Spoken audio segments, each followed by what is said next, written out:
Pemirsa, Gubernur Bali Wayan Koster mengungkapkan bahwa jumlah kunjungan wisatawan mancanegara atau Wisman ke Bali saat ini mengalami penurunan dibandingkan periode September-Oktober 2025. Meski demikian, ia menegaskan bahwa penurunan tersebut tidak berdampak signifikan terhadap kesiapan pengamanan Natal 2025 dan Tahun Baru 2026 di Bali.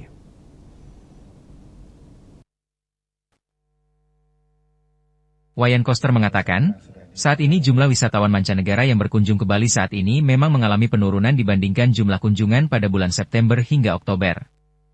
Kalau sebelumnya bisa mencapai 20.000 wisatawan per hari, pada bulan September Oktober. Jadi sekarang hariannya tuh kira-kira 17 sampai 18.000 per hari. Sebelumnya itu adalah sekitar 20.000. Ada penurunan sedikit. sekarang sekitar 12.000 sampai 14.000 wisatawan. Meski demikian, ia menegaskan bahwa penurunan tersebut tidak berdampak signifikan terhadap kesiapan pengamanan Natal 2025 dan Tahun Baru 2026, Nataru, di Bali. Koster menilai langkah-langkah pengamanan yang disampaikan Kapolda Bali sudah sangat matang dan terukur. Koster juga mengingatkan bahwa secara historis, jumlah wisatawan biasanya kembali meningkat pada minggu ketiga Desember, khususnya menjelang Natal hingga puncak libur Tahun Baru.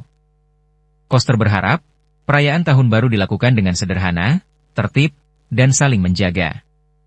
Ia mengatakan pada prinsipnya keamanan dan kenyamanan menekankan pentingnya kolaborasi semua pihak untuk menjaga keamanan dan kenyamanan Bali sebagai destinasi wisata dunia.